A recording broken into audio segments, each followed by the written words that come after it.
So now our field is ready. The soil is very soft and loose. The earthworms and the microorganisms are able to grow. Now what is the next step? The next step is sowing. Now sowing is an important part in crop production. But before sowing, the farmers have to see whether the seeds are very good. So they will select good quality seeds that are clean and healthy seeds. Now farmers, they like to use seeds which give a high yield. What does it mean, high yield? Think that you are going to your friend's house. You see two mango trees. One of them is full of mangoes while the other has only a few mangoes. Now if you want a seed from these two mango trees, which one will you select? Yes, the one that has many mangoes. So that is a high yielding mango tree. You can say that it is a high yielding mango tree. So just like that, the farmers will also prefer to use seeds which give them a high yield. Before sowing, we have to know about the tools that are used for sowing. But before that, we have to find out if the seeds are healthy, right? How will you find out if the seeds are healthy or not? So let us do a simple activity. You have to take a beaker and fill half of it with water. And now put a handful of wheat seeds. It is okay if you don't have wheat seeds. You can use moong dal. Moong seeds, not dal, moong seeds. That is payar, pacha payar veeti kanalo. You can use that also for this activity. Just put it in water and wait for some time.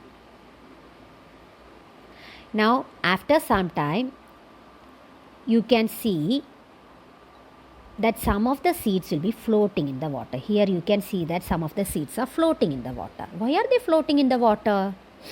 Now these seeds are floating in the water because some insect has damaged them. It has just gone into the seed and eaten the insides. So if you are planting such a seed, will there be any plants growing out of it? No. These are the damaged seeds. So the damaged seeds will become hollow and they are lighter, and therefore they float on water and they can be thrown out. This is an activity that you can do at home with the help of your mother. You can ask her to give you some seeds, and if you put them in water, you can see that some of them will be floating. And these floating seeds, they are very light in weight, and that is why they are floating.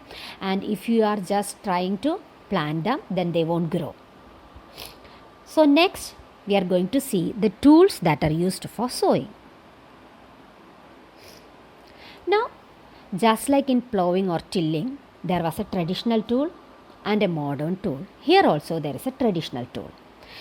The tool that is used traditionally for sowing seeds is shaped like a funnel. You must have seen your mother use a funnel for pouring liquids from one vessel to another vessel, right?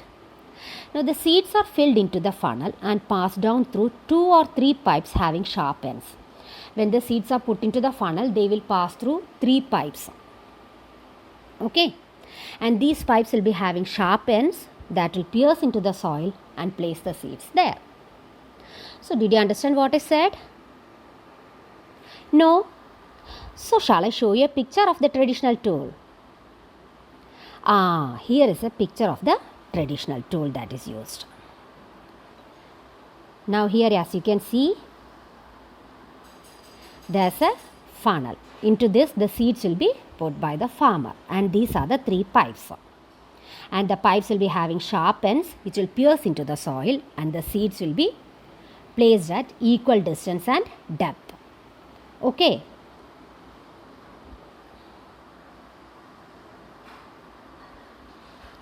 Now, what about the modern tool? Now, I told you that this is a traditional tool. And here the seeds will be filled into the funnel and it will pass through the 3 pipes. Now, what about the modern tool? Now, the modern tool is a seed drill. And this is connected to the tractor. And now this will sow the seeds uniformly at equal distance and depth. Just like the seed drill, this will also sow the seeds uniformly at equal distance and depth. But why should we use a seed drill or a funnel for sowing? Why can't the farmer just take a handful of seeds and throw it, scatter it? What will happen then? Just think about what will happen then. What is going to happen is the birds will eat the seeds.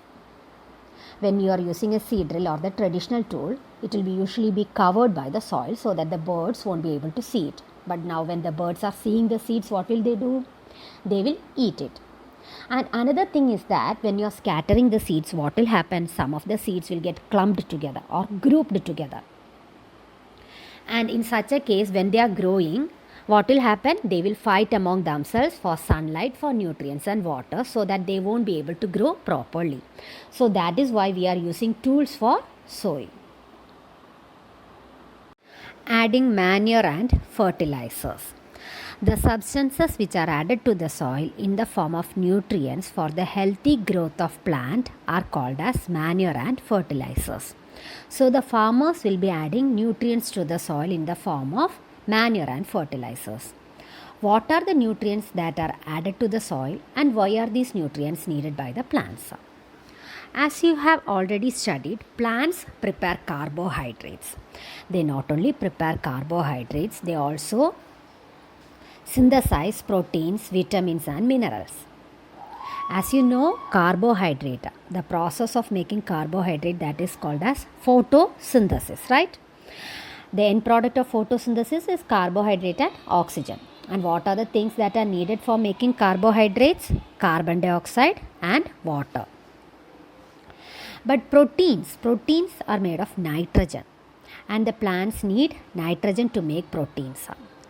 Not only nitrogen, the plants will also need sulfur, potassium, phosphorus, etc. These are the various nutrients that are needed by the plant for making proteins, vitamins and minerals.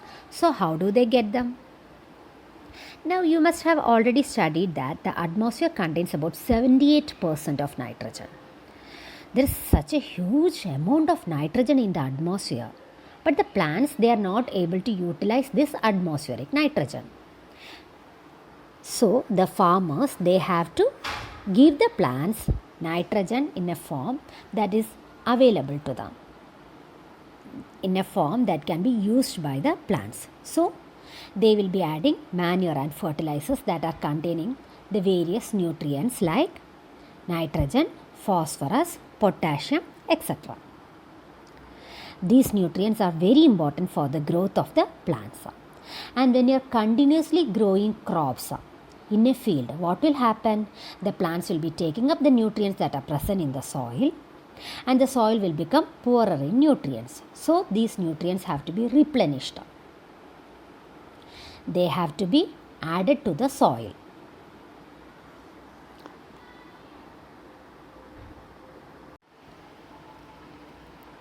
So if the farmers are growing crop after crop in the same field, what will happen?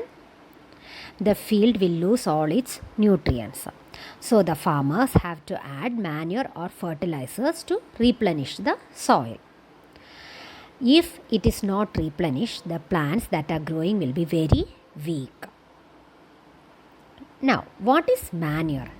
Manure is an organic substance that is obtained from the decomposition of plants or animal waste. What does it mean? Actually, you must have seen your mother cleaning the garden, and after she cleans the garden, what will she do? She will sweep the garden. She will take the waste, leaves and everything and put it into a pit. Maybe she will be adding the kitchen waste also into the pit, and then she will cover it. After a few days, when you open it, do you think you will see the waste like leaves or the kitchen waste just like that? No, they would have been decomposed. Who does this decomposition?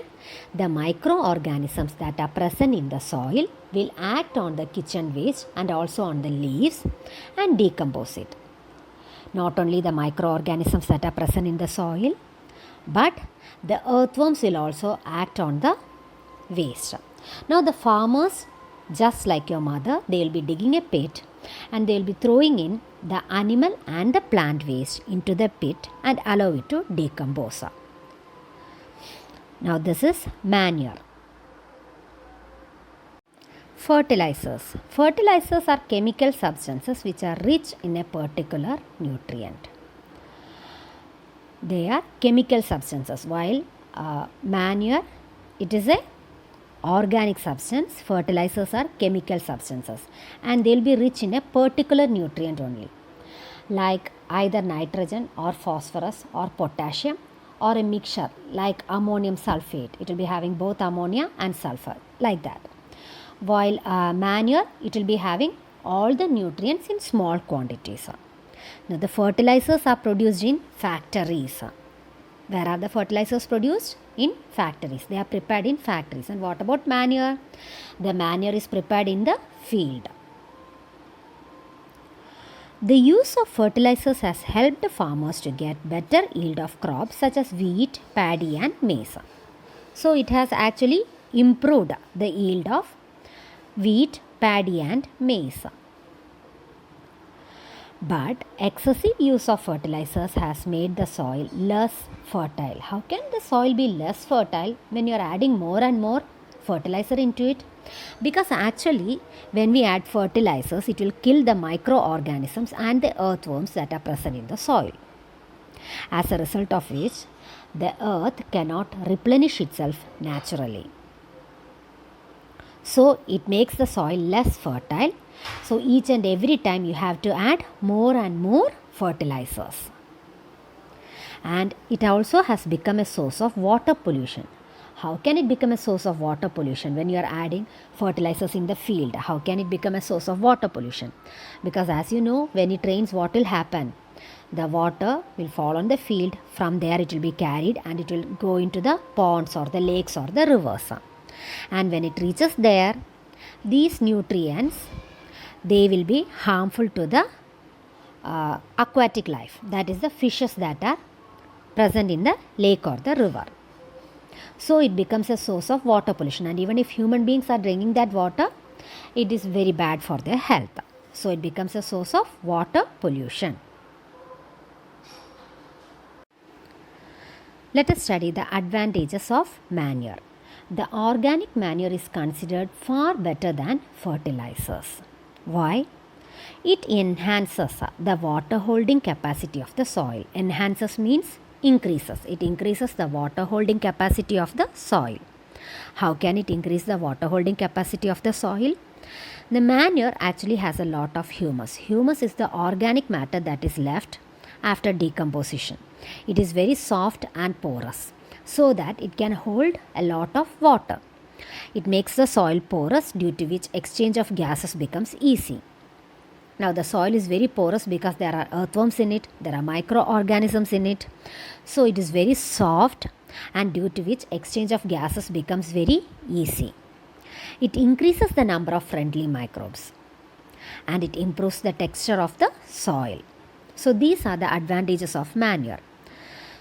And fertilizers, they are very helpful because we can add a particular fertilizer that has a particular nutrient in it. But still it has many disadvantages. So if you want to increase only the nitrogen content in your soil or the potassium content, you can add fertilizers that are having only these nutrients. But the disadvantages of fertilizers are far more. Like, what are they? They will cause water pollution. They will make the soil less fertile. They will kill the microbes that are present in the soil. So it is better to use manure than fertilizers. Now let us see the difference between fertilizer and manure. Fertilizer is a man-made inorganic salt. That is, it is a chemical substance. It's chemical nutrients. Manure is a natural substance obtained by the decomposition of cattle dung and plant residues. Natural means it is an organic substance. Fertilizer is prepared in factories. Manure can be prepared in the fields. Fertilizer does not provide any humus to the soil. Manure provides a lot of humus to the soil. Fertilizers are very rich in plant nutrients like nitrogen, phosphorus and potassium. Manure is relatively less rich in plant nutrients.